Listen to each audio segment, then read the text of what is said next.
begitu punya foto mama. Aku nggak pernah punya foto sama mamaku jalan-jalan. Itu membuat saya nangis, saudara. Nangis teriak dari dalam. Saya bilang, Tuhan, dengarkan doa anakku. Dia pengen mamanya jalan, Tuhan. Dia pengen mama.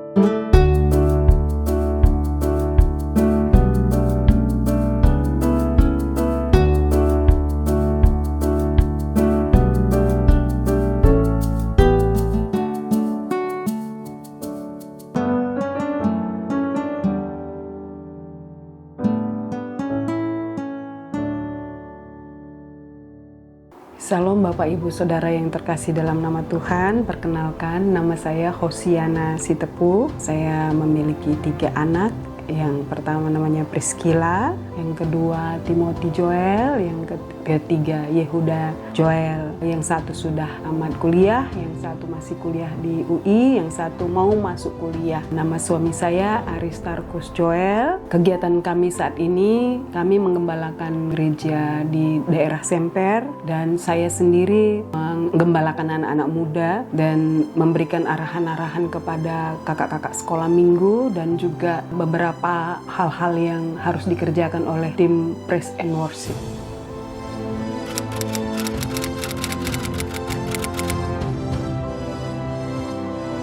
Saya sebenarnya sebelum kena penyakit autoimun itu aktif sekali, aktif bekerja, aktif melayani, dan nggak bisa di rumah gitu ya. Terus kemudian pada waktu itu tahun 2010 ada kakak kami yang paling tua meninggal, kakak istri daripada abang kami meninggal. Terus saya harus mengantar saudara ke sana ke sini, terlalu letih. Jadi ada sekitar 3 hari saya kurang istirahat, dan kemudian kok saya pusing, nggak bisa bergerak. Lalu kita ke rumah sakit, dan di rumah sakit di tensi, dia bilang tensi saya agak tinggi. Lalu saya dikasih obat. Nah, begitu saya dikasih obat langsung saya nggak bisa bergerak sama sekali. Jadi kelihatannya saya memang nggak bisa obat gitu. Dan sesudah itu nggak tahu kalau saya penyakit autoimun. Lalu saya dibawa pindah ke rumah sakit lain, dan di rumah sakit lain saya dikasih obat lagi, dan benar-benar saya nggak bisa bergerak selama 3 bulan. Kemudian oleh dokter itu saya dipikir bahwa saya itu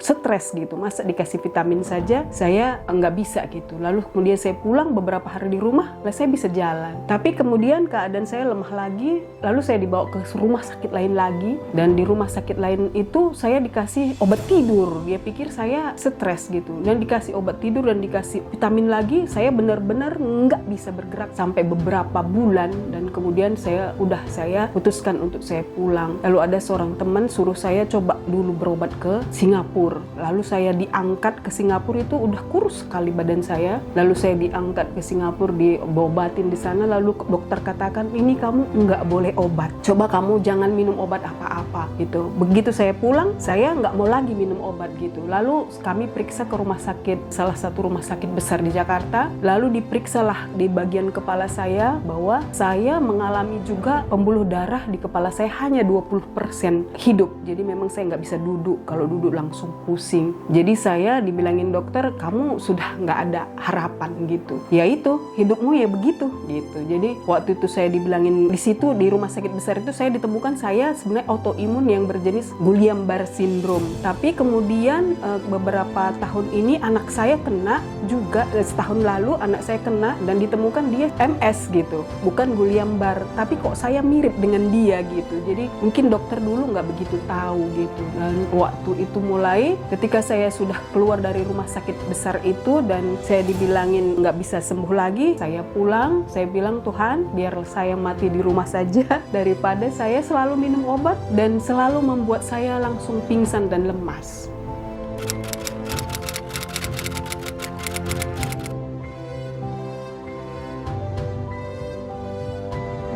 Penyakit autoimun ini membuat saya nggak bisa bergerak ya. Ada waktu saya bertahun-tahun nggak bisa bergerak sama sekali. Saya bahkan makan di tempat tidur. Kadang saya disuapi karena nggak bisa angkat tangan. Dan saya juga buang air besar di tempat tidur. Semua mandi di kamar. Mandi semua saya di kamar. Saya nggak bisa ngapa-ngapain. Bahkan kadang saya harus pakai oksigen ketika saya udah habis mandi gitu. Jadi anak-anak saya dan juga ada teman pelayanan yang selalu siap melayani saya, suami semua menolong saya, dan itu selama 7 tahun saya nggak bisa ngapa-ngapain, saya nggak pernah ke gereja, nggak pernah berhubungan dengan orang, dan saya tidak mau terima tamu karena tamu selalu membuat saya sedih. Karena kenapa kamu begini?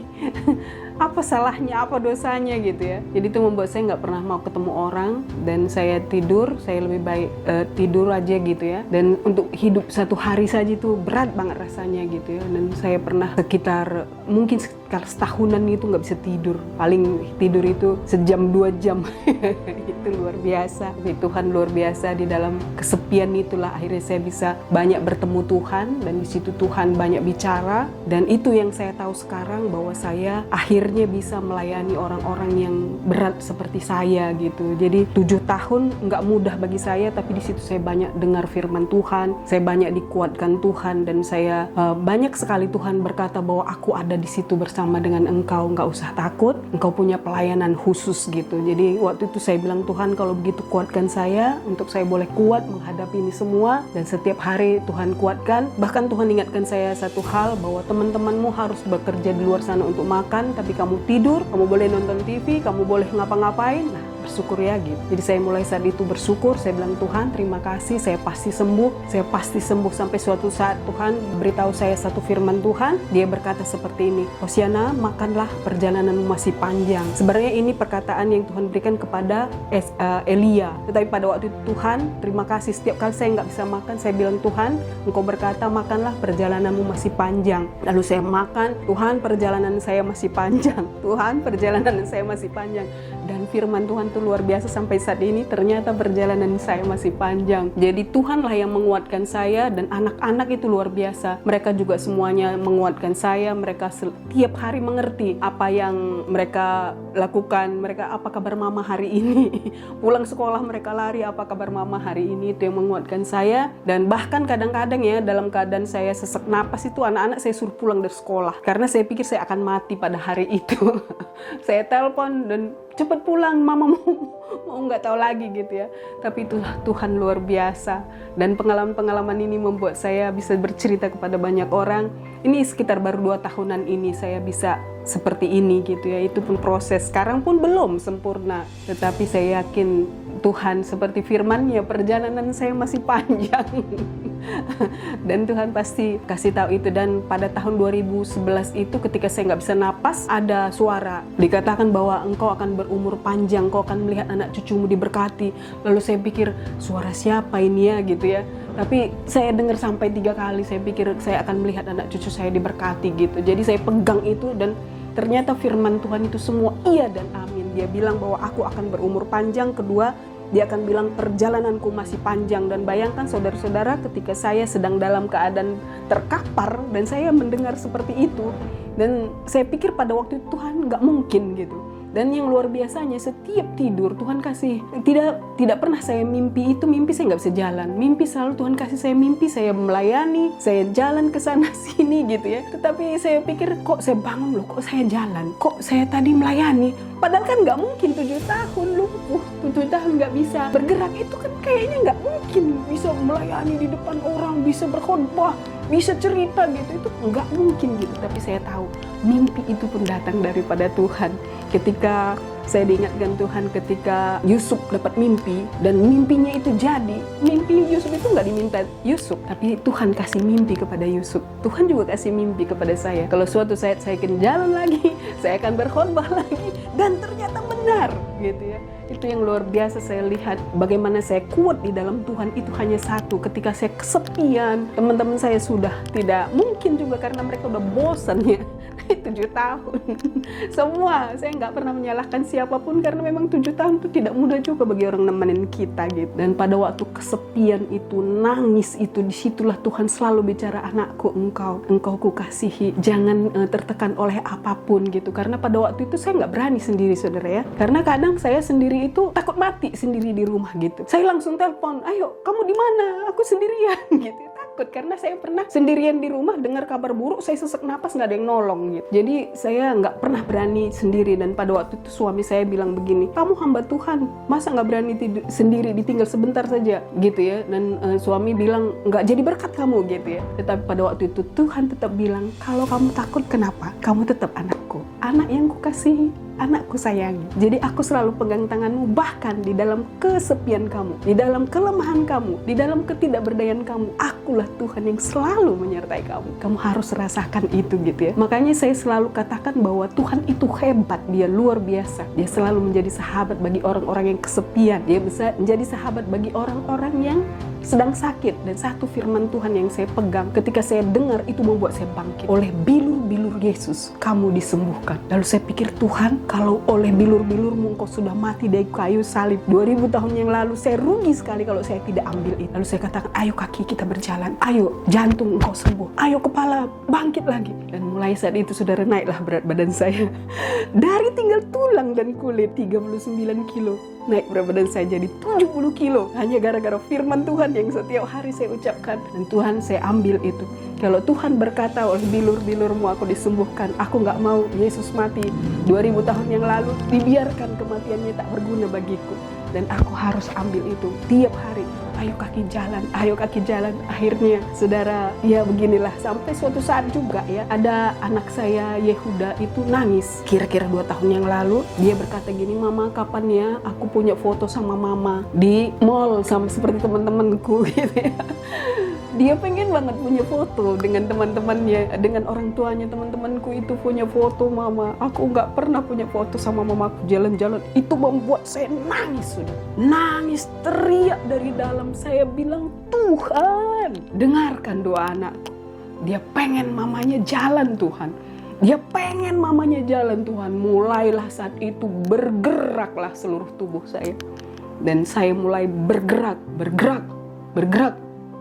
dan mulai, nah, 1 langkah, 2 langkah, 3 langkah. Ternyata hati yang hancur tidak Tuhan pandang hina. Tuhan mendengar jeritan-jeritan hati kita. Jadi saudara-saudara, jangan pernah lemah, percayalah segala sesuatu tentang Tuhan. Kalau kita saat ini sedang menderita, sedang mengalami hal-hal berat, pasti Tuhan punya rencana yang indah. Tidak mungkin Tuhan biarkan kita mengalami hal-hal berat kalau tidak ada rencananya. Jadi jangan pernah putus asa, jangan pikirin dosaku apa, dosaku enggak. Saya sekarang tahu betul bahwa Tuhan punya rencana yang indah. Saudara, ketika si Yusuf juga untuk menjadi seseorang itu dia tidak pernah tahu kenapa dia mesti masuk ke sumur, kenapa dia mesti difitnah, kenapa dia mesti masuk ke penjara. Tapi dari situlah Tuhan mengangkat dia menjadi seseorang. Saya juga nggak tahu Tuhan mau mengangkat saya jadi apa gitu ya.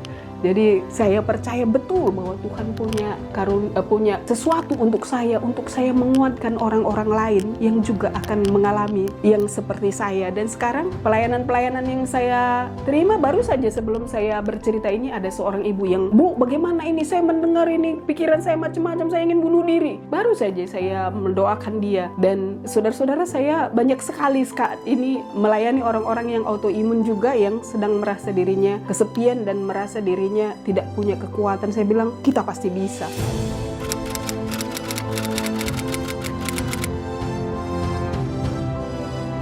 Selama 7 tahun saya nggak bisa ngapa-ngapain. Itu 3 tahun pertama itu saya depresi sekali. Karena saya nggak bisa tidur, saya juga nggak bisa jalan.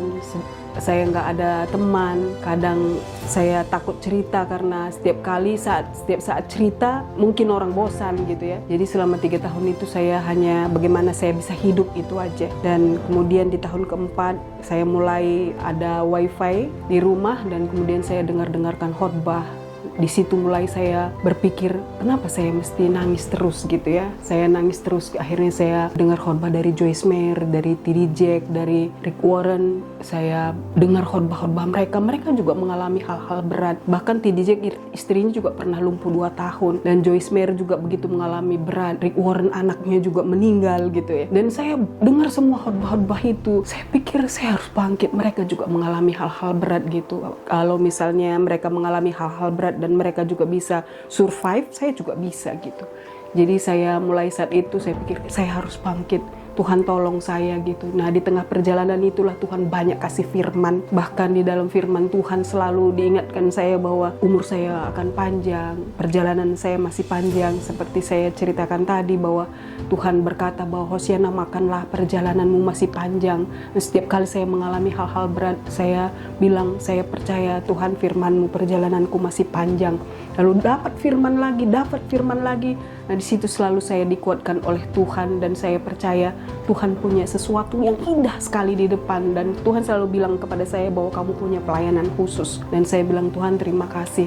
Dan tahun-tahun terakhir ketika saya mulai memperkatakan firman itu, saya mulai kuat, saya bilang saya harus bergerak. Dan mulai saat itu saudara, ketika saya mulai bisa duduk, saya panggil anak-anak pemuda, saya suruh duduk di sekitar tempat tidur saya muridkan dia di situ. Dan ketika mereka pulang, saya bahagia, oh ternyata saya masih bisa gitu. Saya mengetik, saya kirimin ke teman-teman saya menguatkan mereka. Akhirnya saya tahu bahwa pelayanan saya melalui WA, melalui SMS gitu, dan itu luar biasa. Dan kemudian saya kasih perintah semua kepada guru-guru sekolah minggu apa yang mereka harus kerjakan. Apa yang saya dapat, saya panggil mereka semua, saya muridkan mereka, saya beritahu mereka, ini loh kita yang harus kita kerjakan, ini ayo kalian kerjakan, ini ayo kalian kerjakan. Itu saya kerjakan dari tempat tidur.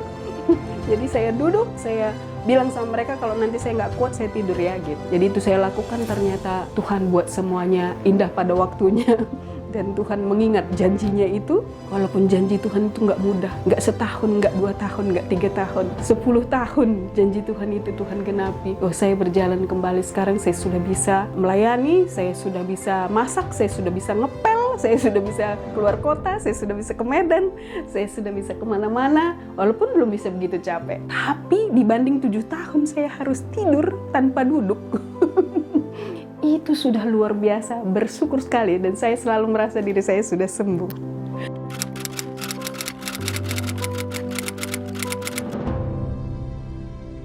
Sekitar 2 tahun lalu, disitulah mulai saya merasakan mulai ada pergerakan di dalam tubuh saya. Ketika anak saya berkata, Mama kapan Mama sembuh ya, kapan Mama jalan supaya kita pergi ke mall. Aku sedih lihat teman-temanku ada fotonya dengan mamanya gitu. Jadi waktu itu di situ dia nangis, lalu saya menjerit dari dalam. Saya bilang, Tuhan dengarkanlah doa anakku ini, dengarkanlah jeritanya itu, nangis dia gitu ya. Saya juga ikut nangis pas dia pergi keluar dari kamar, saya nangis, Tuhan tolong Tuhan gitu ya. Mulai saat itu saya mulai bergerak dari dalam, dan mulai kaki saya seperti melangkah, saya harus gitu. Lalu kemudian itu pas Desember ya, dan waktu itu suami saya juga sedang berdoa pas malam tahun baru. Dia berdoa, Tuhan sembuhkan istri saya, Tuhan kasihan dia bertahun-tahun Tuhan dia harus tidur, supaya dia juga bersemangat Tuhan, supaya tidak ada juga orang, karena ada beberapa orang yang menghina gitu ya. Itu istrinya kayak gitu melulu gitu, itu stres kali apa gimana gitu ya. Dia nangis supaya tidak ada orang yang menghina istriku lagi. Tuhan tolong Tuhan. Wah, waktu itu saya dengar ketika dia meraung-raung, saya bilang, Tuhan dengarkan doa mereka gitu. Lalu kemudian mulai Januari saya dengar satu khotbah bahwa oleh bilur-bilur Yesus kamu disembuhkan. Saya pegang itu, saya ingat anak saya, ingat suami, dan ingat semuanya, saya pegang itu.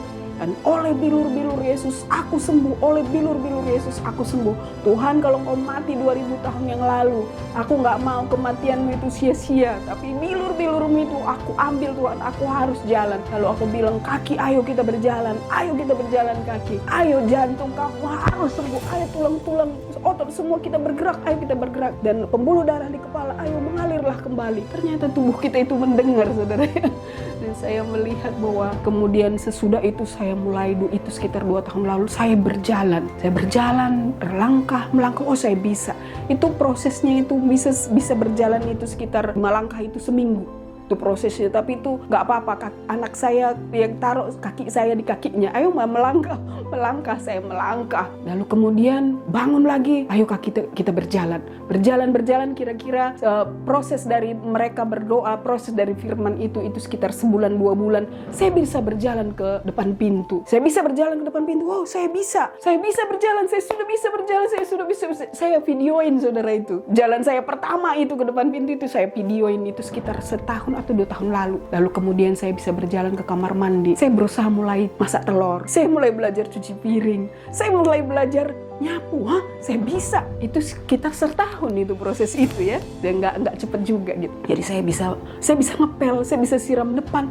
Wah, saya sudah bisa gitu. Akhirnya saya udah bisa belanja ke warung. Saya kemudian sudah bisa ngapa-ngapain. Saya sudah bisa membantu anak saya menyetrika segala sesuatu. Nah, itu prosesnya, dan sampai saat ini sudah 2 tahun, baru 2 tahun, dari tahun 2010 sakit. Baru 2 tahun ini saya sudah jalan, dan saya bersyukur sekali, saya percaya bahwa oleh bilur-bilur Yesus itu nanti sempurna, sembuh semuanya. Jadi kita harus tetap bersemangat saudara, nanti Tuhan pasti tolong kita semua. Amin.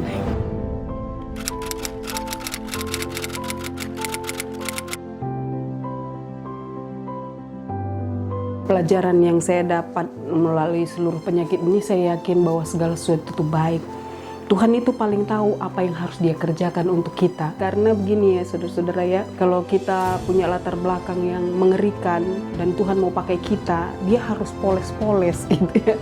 Saudara, saya dari kecil itu lahir dari umur saya setahun, bapak saya sudah meninggal, dan umur 2 tahun mama saya menikah, dan saya harus ikut dengan beberapa tempat gitu ya. Jadi itu membuat saya memang orangnya keras gitu. Jadi waktu saya mulai melayani juga saya ngelihat orang lembek-lembek itu nggak bisa gitu. Jadi keras gitu. Jadi mulai saya sakit itu saya belajar, oh iya ya gitu. Jadi waktu saya sakit itu yang pelajaran yang paling berharga yang saya dapat, saya nggak mau menghakimi orang sama sekali gitu. Karena saya juga nggak orang baik. Saya nggak mau menghakimi orang, saya juga bukan orang kuat gitu. Jadi di situ saya melihat bahwa Tuhan itu mau pakai saya untuk sesuatu yang manis. Karena saya memang motivator gitu. Motivator, tapi kalau kita terus, kamu harus begini, kamu harus begini, kita harus bisa gitu kan. Tapi sekarang nggak pernah. Sekarang saya selalu bilang Tuhan yang membuat kita bisa. Tuhan pasti kasih kekuatan. Tuhan bisa buat kita begini, Tuhan bisa buat kita begitu gitu ya. Dan pelajaran yang lain juga saya dapat bahwa segala sesuatu itu akhirnya tentang Tuhan. Tidak ada tentang kita, kemampuan kita, kehebatan kita, enggak. Semua tentang Tuhan, rencana Tuhan, dan semua tentang iman pun imannya Tuhan. Nggak ada lagi iman kita gitu ya. Karena waktu sakit itu saya nggak punya iman. Saya nggak punya iman sama sekali. Saya nggak pernah bisa bergerak ngapa-ngapain. Tapi akhirnya saya tahu bahwa Tuhan memberikan iman di dalam saya. Imannya Tuhan sendiri. Kenapa saya bilang begitu? Karena waktu itu sempat saya tidur, dan ketika saya setiap tidur itu selama 7 tahun Tuhan kasih saya firman. Dan firman itu saya nggak tahu kalau ada di Alkitab. Dan firmannya selalu begini, Tuhan sayang kepada orang yang berharap kepadanya,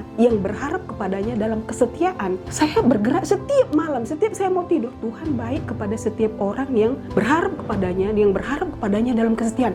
Bolak sana, Tuhan baik, ini suara siapa gitu ya. Dan itu selalu itu selama 7 tahun sebelum tidur. Dan saya nggak pernah tahu firman itu ternyata ada di Alkitab gitu ya. Dan iman pun sudah imannya Tuhan. Jadi melalui penyakit ini saya melihat bahwa segala sesuatu itu tentang Tuhan. Segala sesuatu, harapan-harapan apapun itu tentang Tuhan. Jadi sama dengan saya pernah cerita tentang Nelson Mandela. Nelson Mandela dia harus mengalami dulu banyak masalah. Dia masuk penjara untuk dia menjadi seorang presiden. Mungkin dia tidak pernah ingin jadi seorang presiden, tetapi dia harus mengalami hal-hal berat. Mungkin juga saya seperti itu. Tuhan ingin saya menjadi sesuatu yang manis, tapi saya belum manis.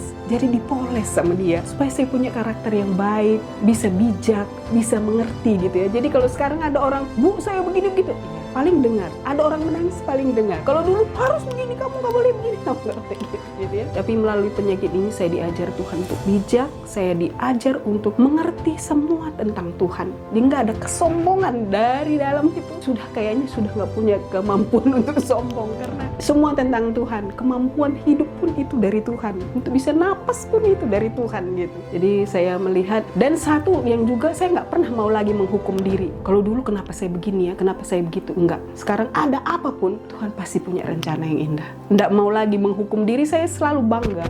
Saya pikir Tuhan terima kasih untuk setiap penderitaan apapun yang sekarang sedang Tuhan izinkan, itu mau Tuhan buat aku supaya harum, supaya manis rasanya. Itu aja. Jadi ya semuanya tentang Tuhan.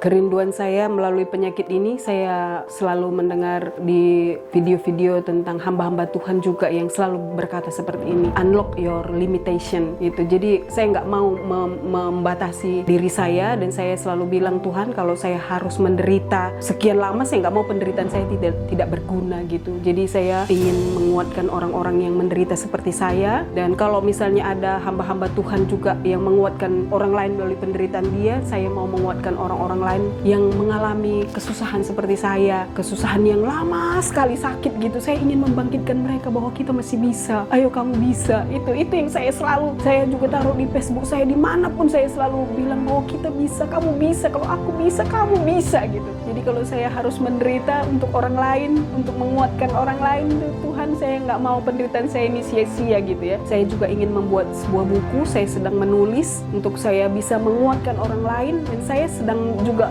ingin membuat YouTube gitu ya. Karena saya pikir untuk apa saya menderita kalau saya untuk diri saya sendiri. Jadi saya ingin membagikan juga kepada orang bagaimana saya step by step bisa melewati hari-hari saya gitu ya. Bahwa Tuhan begitu sayang sebenarnya sama kita gitu. Jadi tiap penderitaan yang saya punya itu saya mau supaya itu berarti dan berguna gitu untuk kemuliaan nama Tuhan. Amin.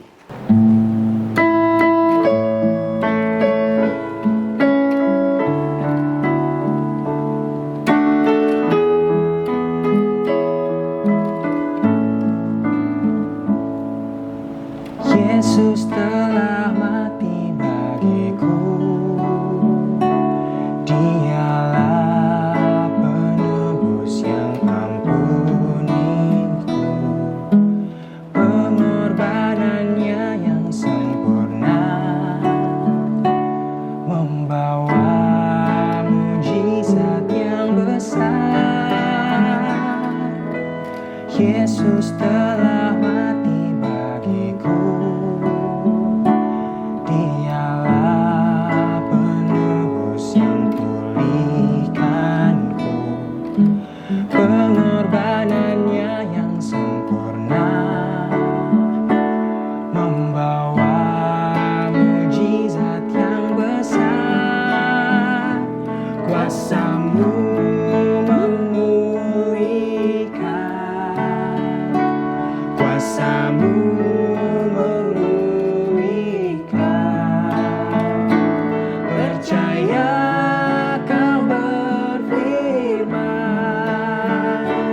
kuasa-Mu yang pulihkan. Bilur-Mu menyembuhkan, bilur-Mu menyembuhkan. Percaya Kau berfirman, bilur-Mu yang sembuhkan. Kuasa-Mu Tuhan, kuasa-Mu memulihkan, kuasa-Mu memulihkan.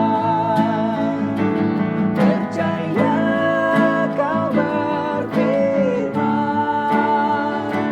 kuasa-Mu yang pulihkan. Bilur-Mu Tuhan, bilur-Mu menyembuhkan, bilur-Mu menyembuhkan. Percaya Kau berfirman, bilur-Mu yang sembuhkan, bilur-Mu yang sembuhkan.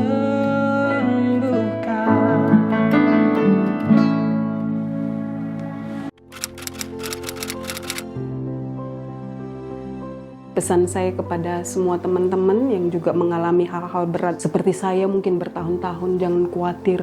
Segala sesuatu hidup kita ini Tuhan yang punya. Dia yang menciptakan kita dari kandungan ibu kita. Gak mungkin kita dibiarkan, gak mungkin kita dihukum. Tuhan tuh bukan tukang hukum gitu ya. Dia pasti orang yang suka mempunyai rencana yang indah. Dia sayang kepada anak-anaknya. Jadi kalau kita sedang mengalami hal-hal yang berat sekarang, semua tentang Tuhan. Tuhan tuh punya rencana yang indah. Pasti ada maksud Tuhan untuk kita semuanya. Harus kuat, harus semangat. Jangan menghukum diri. Apapun yang kita alami itu jangan menghukum diri. Karena Tuhan itu paling tahu yang terbaik yang Dia berikan kepada kita dan yang kita akan dapatkan di masa yang akan datang. Saya yakin betul bahwa sesuatu yang indah di depan sana Tuhan sedang kerjakan buat kita, karena kita ini adalah anak-anak yang dikasihinya. Jadi adakah seorang bapa yang menghukum anaknya? Saya kira enggak ya. Kalau seorang bapa itu dia akan mengasihi anaknya, dia akan menyertai anaknya bahkan dalam kesedihan kita, dalam kesepian kita di situ. Bapa lebih terasa kuat dia. Jadi nggak usah takut, tetap percaya bahwa Tuhan akan menyertai kita, memegang tangan kita untuk kita bisa melewati ini. Dan sesudah ini, percayalah ada sesuatu yang besar yang Tuhan siapkan bagi kita. Amin.